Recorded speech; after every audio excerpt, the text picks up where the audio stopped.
வணக்கம். ஸோ இந்த ஒரு வீடியோ வந்து எதுக்காக அப்படின்னு சொல்லி பார்த்தோம்னா, நம்ம சேனல் ரொம்ப நாள் கழிச்சு இந்த வீடியோன்றது பண்ணுறோம். ஸோ இப்படி ரொம்ப நாள் கழிச்சு ஒரு கண்டென்ட் வீடியோன்றது பண்ணுறோம். அந்த வீடியோ வந்து இந்த ஒரு வீடியோவாக இருக்கிறதுல நான் ரொம்ப சந்தோஷன்றது படுறேன். ஸோ நான் இப்போ இந்த வீடியோக்காக எதுவும் ப்ரிப்பேர்லாம் பண்ணல.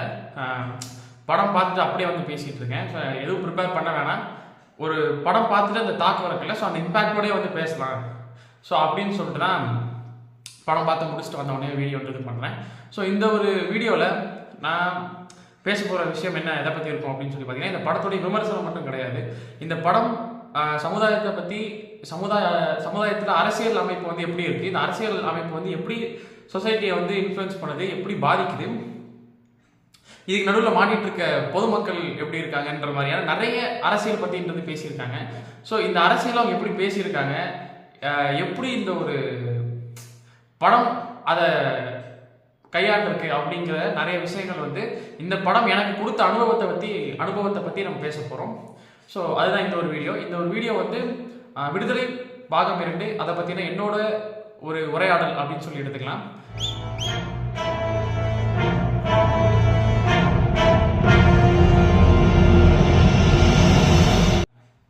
இந்த படம் வந்து பேசியிருக்கிற முக்கியமான ஒரு விஷயம். ஸோ அதை பற்றி இருந்தே முதல்ல ஆரம்பிப்போம். என்னன்னா, இந்த படத்தில் வந்து அரசியல் நிறைய பேசியிருக்காங்கன்றது தெரியும். ஒவ்வொரு வசனத்துலையும் அரசியல் இருக்குது. இந்த படம் வந்து ஒரு இரவில் நடக்கிற ஒரு கதை மாதிரி தான் இருக்கும். அதாவது பெருமாள் வாத்தியாரை பார்க்கலாம் பிடிச்சிருப்பார்ல குமரேசன். ஸோ அந்த பிடிச்சதுக்கப்புறம் பெருமாள் வாத்தியாரை எங்கே கொண்டு போகிறாங்க, அவருக்கு என்ன நடக்குது, ஸோ அப்படி நடக்கக்கூடிய அந்த ஒரு பிரயாணத்தில் அந்த ஒரு டைமில் அவருடைய பின்னணி என்ன, அவர் இந்த மக்கள் படைங்கிற அமைப்பை எப்படி ஆரம்பித்தார், எதுக்காக ஆரம்பித்தார், அதோடைய நோக்கம் என்ன, அது பேசக்கூடிய அரசியல் என்ன அப்படிங்கிற மாதிரியான நிறைய விஷயங்கள் வந்து அவர் வழியில் சொல்லிட்டு வருவார். ஸோ அதுதான் வந்து அவருடைய பின்னணி கதையாகவும் இருக்கும், ஃப்ளாஷ்பேக்காகவும் இருக்கும். ஸோ அதை வந்து இந்த படம் வந்து ரொம்ப சரியானது கையாண்டுருப்பாங்க.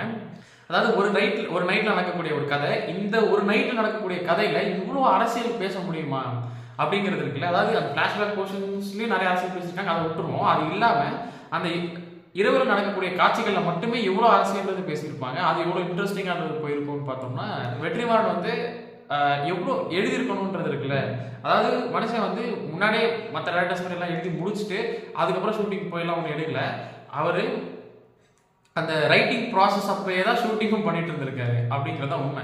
ஸோ இப்போ இவ்வளோ ஒர்க் ப்ரெஷருக்கு நடுவில் அவர் இவ்வளோ சரியாக ஒரு விஷயத்தை கையாண்டது அப்படிங்கிறது இருக்குல்ல, அது ரொம்ப சூப்பரானது இருந்தது. அதுவும் இந்த படம் வந்து முக்கியமாக எனக்கு இந்த படத்தில் வந்து சொல்ல வேண்டிய ஒரு விஷயம் என்ன, ரொம்ப பெரிய ஒரு கோவம்ன்றது இருக்குது எனக்கு சென்சார் போர்ட் மேலே. ஏன் அப்படின்னா, இந்த படத்துக்கு வந்து ஆக்சுவலாக இந்த படம் ஏ சர்டிஃபிகேட் கொடுத்துருக்காங்க. இந்த படத்தில் வயலன்ஸ் காட்சிகள் இல்லைன்னு இல்லை, நிறைய வயலன்ஸ் காட்சிகள் இருக்குது. ஆனால் இந்த படம் ஏ சர்டிஃபிகேட் அப்படின்னா, இப்போ தான் வந்து சமீபத்தில் வந்து புஷ்பா 2 ரிலீஸ் ஆச்சு. அந்த படத்தில் என்னென்னவோ காமிச்சிருப்பாங்க. அந்த படம் வந்து ரொம்ப வல்கரான சீன்ஸ்ன்றது இருக்கும், வயலன்ஸும் இருக்கும். அப்படி ஒரு படத்துக்கு இவங்க யூஏ கொடுக்குறாங்கன்னும் போது, விடுதலை மாதிரியான படத்துக்கு வந்து அவங்க யூஏ கொடுக்குறது தப்பே கிடையாது. புஷ்பா மாதிரியான ஒரு கலர்ஃபுல்லான ஒரு மசாலா படத்தில் வந்து உங்களுக்கு வயலன்ஸ் காமிச்சாங்க, வல்கரான சீன்ஸ் காமிச்சாங்க, கிளாமர் காமிச்சாங்கன்னா உங்களுக்கு அந்த இடத்துல யூ சர்டிஃபிகேட் வந்து யூஆர்ஏ கொடுத்துருக்கீங்க, ஏன் ஏ சர்டிஃபிகேட் கொடுக்கல அப்படிங்கிறது என்னோட கேள்வி.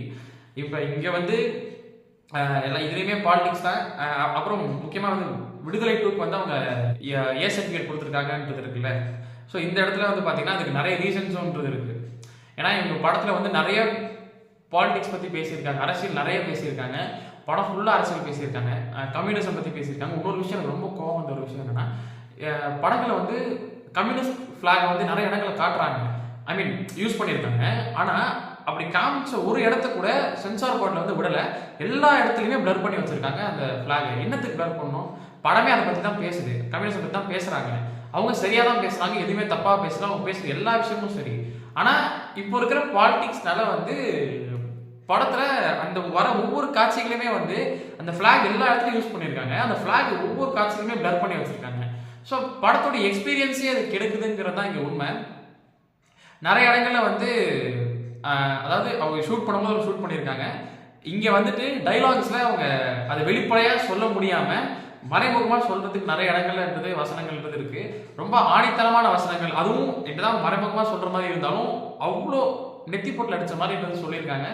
ஒவ்வொரு டைலாக்ஸுமே இந்த படத்தில் ரொம்ப முக்கியமான ஒரு விஷயம் என்னன்னா டைலாக்ஸ். வெற்றிமாறன் அவ்வளோ சூப்பரானது எழுதியிருக்காரு. அப்படியே ஒவ்வொரு டைலாக்ஸ் கேட்கும் போதும் நமக்கு வந்து அப்படியே அவ்வளோ ஈஸியாக வந்து கனெக்ட் பண்ணிக்க முடியுதுன்றது இருக்குல்ல, ரொம்ப சரியான்றது அரசியல் பேசியிருக்காரு. ஆக்சுவலாக வெற்றிமாறன் மாதிரியான டேரக்டர்ஸ் தான் வந்து நம்ம இண்டஸ்ட்ரிக்கு ரொம்ப தேவைப்படுது. அதாவது சும்மா ப்ரொடியூசருடைய காசு மட்டும் வாங்கிட்டு அதை வேஸ்ட் பண்ணுற டேரக்டர்ஸ்க்கு மத்தியில் வெற்றிமாறன் மாதிரியான டேரக்டர்ஸ்க்கு வந்து ரொம்ப தேவை அப்படின்னு நான் சொல்லுவேன். இப்போ வெற்றிமாறனும் வந்து பார்த்தீங்கன்னா இந்த படம் வந்து அவர் சின்ன படமாக தான் ஆரம்பிச்சாரு. அதுக்கப்புறமா படம் பெருசாகி அவர் சொன்ன டேட்டை தாண்டியும் ஷூட் பண்ணிட்டு இருந்திருக்காரு. அந்த படம் கூட ஒரு முழுசாக அவர் ஷூட்டிங் முடிக்கல. அவர் வந்து இன்னும் ஷூட் பண்ணணுன்ற மாதிரி தான் நினச்சிருந்தாரு. ஆனால் முடிக்க வேண்டிய ஒரு கட்டாயத்தில் படத்தை ஷூட்டிங் நிறுத்தி முடிச்சுட்டு அதுக்கப்புறம் ரிலீஸ் பண்ணியிருக்காங்கன்ட்டு தான் அவரே சொல்லியிருப்பாரு. ஆனால் படம் முடிச்சதும் ரொம்ப அழகான்றது முடிச்சிருந்துருப்பாங்க. இந்த படத்தில் ட்ரெய்லரில் சொன்ன டைலாக் தான், தத்துவம் இல்லாத தலைவர்களால் வந்து ரசிகர்களை மட்டும்தான் உருவாக்க முடியும், அது முன்னேற்றத்துக்கு வழிவகுக்காது அப்படின்னு சொல்லியிருப்பாங்கல்ல. அதுதான் படமே. ஸோ இப்போ இந்த படத்தில் பெருமாள் வாத்தியார் அப்படிங்கிற அந்த ஒரு தலைவருக்கு வந்து ஒரு சரியான தத்துவம் இருக்கு. அந்த தத்துவத்தை ரொம்ப அழகானது பேசியிருப்பாங்க. படம் ஃபுல்லா அவரோட தத்துவம் என்ன அப்படிங்கிறத அந்த படமே. ஸோ இப்போ அது இப்படி ஒரு விஷயத்தை ஒரு கட்டமைப்பை காமிச்சிட்டு இதுக்கப்புறம் அவங்க கிளைமேக்ஸ்ல இப்படி ஒரு விஷயம் காமிக்கிறாங்கன்றது இருக்குல்ல. ஸோ இப்போ நமக்கு அது ரொம்ப ஏத்துக்கும்படியான்றது இருந்துச்சு படத்துல. ஸோ ஓகே, இப்படி ஒரு விஷயம் நடந்துச்சு, நம்ம எதிர்பார்க்குற ஒரு விஷயம் நடந்துச்சு, இப்போ இதையும் நம்ம ஆடியன்ஸால ஏற்றுக்க முடியுதுன்றது இருக்குல்ல. ஸோ அதுக்கு அவங்க படத்தை ரொம்ப சரியானது படம் பார்க்கும்போது ஆடியன்ஸ் கிட்ட அதை கன்வே பண்ணியிருக்காங்கன்னு நான் ஃபீல் பண்ணேன். எல்லாரும் வந்து பார்க்க வேண்டிய ஒரு படம் இது. இந்த படம் பார்த்துட்டு அதுக்கப்புறம் படம் பார்த்தா அவங்களுக்கு மேபி அதை பற்றின ஒரு கேள்விகள் வந்து ஸ்டார்ட் ஆகலாம். இந்த படமே வந்து ஒரு கேள்வி எழுப்புற மாதிரியான ஒரு படம் தான். இப்போ இதுதான் சரி இதுதான் தப்புன்ற மாதிரி இல்லாமல், அதாவது சொசைட்டியில் நடக்கிற பிரச்சனையை காமிச்சிடுறாங்க. இதில் எது சரி தப்புங்கிறத ஆடியன்ஸ் தீர்மானிக்கிற மாதிரியான ஒரு படம் தான் இந்த படம் விடுதலை பார்ட் 2. முக்கியமாக வந்து இந்த கமர்ஷியல் ஆஸ்பெக்ட் அப்படின்னு சொல்லி பார்த்தோம்னு வச்சுக்கோங்களேன். ஸோ வெற்றிமாறன் அதில் வந்து ஒரு மாஸ்டர் அப்படின்னே சொல்லலாம். அதாவது நிறைய சமூக கருத்தை பேசக்கூடிய இயக்குநர்கள் வந்து நம்ம இண்டஸ்ட்ரியில் வந்து இருக்காங்க.